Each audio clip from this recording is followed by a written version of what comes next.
And out to a developing story overseas, the U.S. firing back after a drone attack that killed an American contractor. President Biden ordering airstrikes on Iranian-backed militia groups in Syria in retaliation for that deadly drone strike. Happened at a U.S. coalition base in northeast Syria. Another contractor also hurt, along with 5 U.S. service members. Correspondent Evan Lambert is live in D.C. Evan, what is the Pentagon saying about this?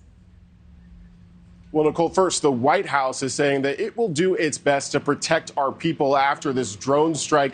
It set into motion a chain of events with strikes going back and forth between the U.S. and Iran-backed groups. Friday afternoon, President Biden reacting to the deadly drone attack on U.S. troops Thursday in Syria. Be prepared for us to act forcefully, protect our people. That's exactly what happened last night. We're going to continue to keep up our efforts to counter terrorist threats in the region in partnerships with Canada and other members of the coalition to defeat ISIS.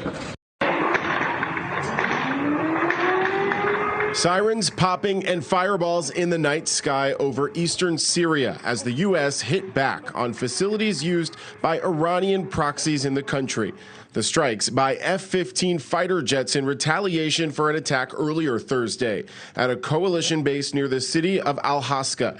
It's where U.S. officials say a suspected Iran-aligned drone attack killed an American contractor and injured 5 U.S. service members and a second U.S. contractor. The strikes that we took last night were intended to send a very clear message that we will take the protection of our personnel seriously and that we will respond quickly and decisively if they are threatened. We're also learning of another attack targeting an American base in Syria Friday.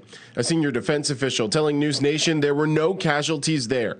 House Speaker Kevin McCarthy already placing blame on the Biden administration. That makes the world less safe because of the leadership of America, the lack of listening to his military leaders. I hope he listened to his military leaders here.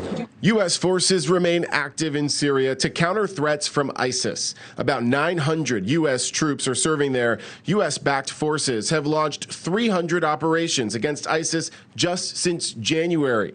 Attacks on American troops in Syria by Iran-backed groups are frequent, with 78 since January 2021. But drone attacks rarely have been fatal. This one ratcheting up tensions with Iran, already strained by the country's support for Russia's war in Ukraine. And the Pentagon tells us that those injured in this drone attack are in stable condition. 3 of those service members had to be flown to Iraq for treatment. Nicole? All right, Evan, thank you for that. Thank you for watching. Go to newsnationnow.com to find NewsNation on your television provider. And don't forget to click the red subscribe button below to get more of NewsNation's fact-driven, unbiased coverage.